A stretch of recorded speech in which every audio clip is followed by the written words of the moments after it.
High, আজকে আমি বানাচ্ছি ফ্রিজ ম্যাগনেট। ফার্স্টে আমি তার জন্য নিয়েছি ক্লে, গ্লু, ফেব্রিক কালার। প্রথমে ক্লেগুলোকে ভালো করে আমি মিক্স করে নিয়েছি।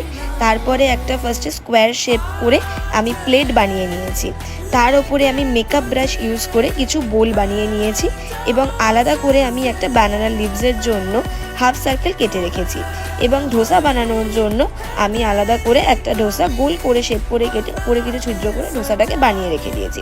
তারপরে আমি ফেব্রিক কালার ইউজ করে চাটনিগুলোকে আমি কালার করে নিয়েছি অরেঞ্জ, রেড, ইয়েলো, হোয়াইট এবং প্লেটটাকে আমি হোয়াইট করে নিয়েছি। ধোসাটাকে আমি ইয়েলো অক্কা ব্রাউন দিয়ে ডিজাইন করে নিয়েছি। তারপরে শুকিয়ে গেলে গ্লু দিয়ে বসিয়ে দিয়েছি।